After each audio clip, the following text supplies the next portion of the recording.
We're back. Now, for this lesson, we are taking a step down from the heady heights of linear relations, which I was actually getting quite into the swing to. I don't know about you. And we're actually going to do a quick revision of indices. This is probably not going to have too much new material for you, so I will not spend too long sort of going through this detail with you today. Now, if you have a number or a variable multiplied by itself a number of times, you don't have to keep on writing things like 3 times 3 times 3 times 3. You can write it in a simpler form than that. And that is, we write it in index form. So here, you can see index form, 3 to the power of 4, little 4 up the top there. We just need to quickly revise over some of the lingo here with indices. That there is called the expanded form, when you've written out the whole thing of 3 times 3 times 3 times 3, or a times a times a times a times a times a. Right, that's the expanded form, where you've written it out fully with all the multiplication in it, which of course you wouldn't normally do now. Index form is the compressed form with the little number up the top indicating, well, 3 is multiplied by itself 4 times, or in the general case, A is multiplied by itself B times, however many times B is. We also need to be comfortable with the big number there is referred to as the base. That is the base in index form. And you want to have a guess what these things up here are? They're the index. So there, those little values are the index. Sometimes you see them referred to as the power. And I think sometimes you see some other forms as well. If it was all numerical and they've worked it all out, sometimes you see a number like 81 that represents the situation as well. That's what you're meant to give if you're ever asked for a basic numeral. So if you had something like 4 times 4 times 4, that's expanded form. I could also write it as 4 to the power of 3 because it's 4 multiplied by itself 3 times, and in turn that evaluates to 64. So that's expanded form, that's index form, that's the base, that's the index, and that's the basic numeral. Alright, so that's a lot of the theory out of the way. We need to then also be able to do prime factorisation. The easiest way is to do trees. You make these factor trees and the leaves end up being the factors. So I'll do an example. So prime factorisation.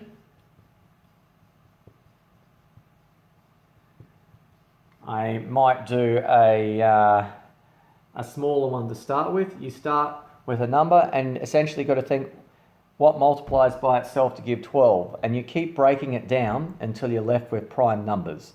So to multiply together 12, and by the way, it doesn't matter which way you do it, you always will end up the same answer. But, 12, the first thing I think of is 3 times 4. 3 is a prime number. Its only factors are itself and 1. That's a prime number already. That's not the case with 4, so 4 has to be split up more. It's 2 times 2. So 12 is equal to the leaves. 2 times 2 times 3, which we could simplify because that's 2 squared, to be 2 squared times 3. And if you get it down to that form, this is what they refer to as prime factor form.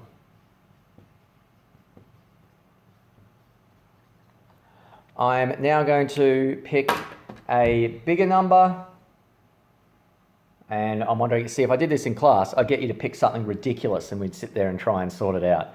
But I don't want to go too crazy here because it's just going to hurt for everyone. I'm going to pick 96.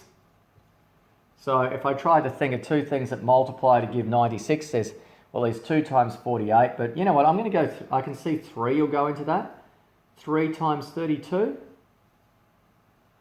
Yeah, 3 times 32. Then 32, what multiplies to give 32? You could pick like 8 times 4. 8, what multiplies to give 8? 4 by 2. 2 is a prime number, so that's finished. but both of these 4s can break down to 2 by 2. And we're left with those leaves. There's a 3 and there's 5 2s there.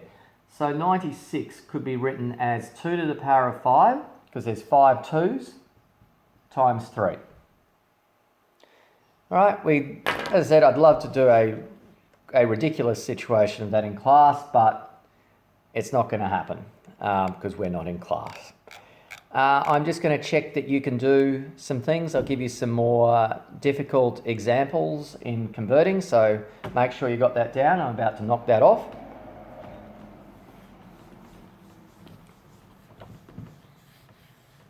So the sort of questions you can get, you could be asked to write in an expanded form.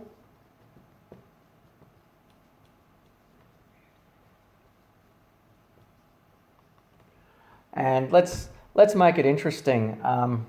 Let's say you had 2 to the power of 3, x to the power of 2. Well, that's 2 multiplied by itself 3 times, 2 multiplied by itself 3 times, times x multiplied by itself 2 times. Notice how there's a different x for multiply and a different x for the variable. The x the variables, like the back to front c's if you write it. We could do some weird examples. Let's try 5z to the power of 4. So that really means 5z multiplied by itself 4 times. So 5z times 5z times 5z times 5z. You could make it a little more orderly, and it's 5 times 5 times 5 times 5 times z times z times z times z. That's probably a neater way of writing it in its full form, but that's not the end of the world. That's examples of writing things in expanded form. We might now do expand and evaluate. So it could be asked things like this.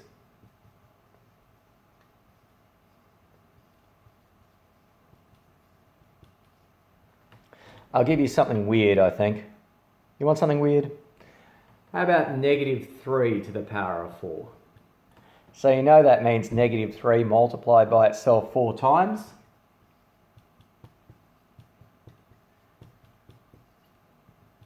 Follow it along. -3 times -3 will be +9. Times -3 again will give you -27. Times -3 again will give you +81. You know that pattern where if you keep multiplying negatives, it goes negative, positive, negative, positive, negative, positive forever if you keep multiplying by a negative. It's a useful pattern to recognize when you are expanding those sort of things.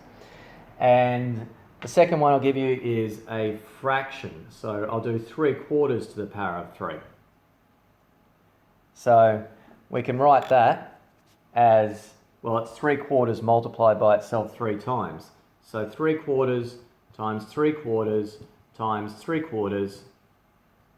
And if you remember your fraction multiplication, it's the easiest operation. As long as you don't have whole numbers in it. When whole numbers get involved, it gets a bit murky. But when you've just got fractions like this, you can just multiply along the top and multiply along the bottom. So along the top there, it's 3 times 3 times 3, which is 27. And along the bottom, 4 times 4 times 4, which is 64. So that's your expanded and solved version of that. And what else do we need to be able to do? We need to be able to write in index form. Again, I think most of you would be pretty cool with this content, so I'm just going to do it quickly. So write in index form.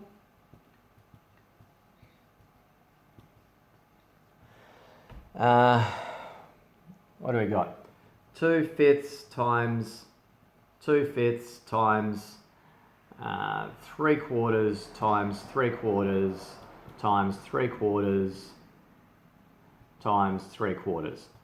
So in there, you'll see there's 2 copies of 2/5. So that's going to be 2/5 squared. And there are 4 copies of 3/4. So it's going to be 3/4 to the power of 4. All right, and another one, we'll do 7 times A times 7 times B times A times 7 times A. There we go, that'll do. So we tend to, when we put these things together, we tend to put the number in front of variables. So we've got 3 7s there. So 7 times 7 times 7 will be 7 to the power of 3. We've got 1, 2, 3 lots of A, so it'll be A to the power of 3.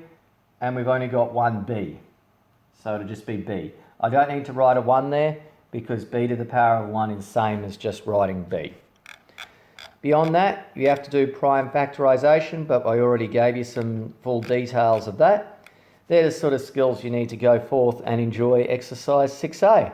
Hopefully that's all you need, and enjoy 6A. Bye!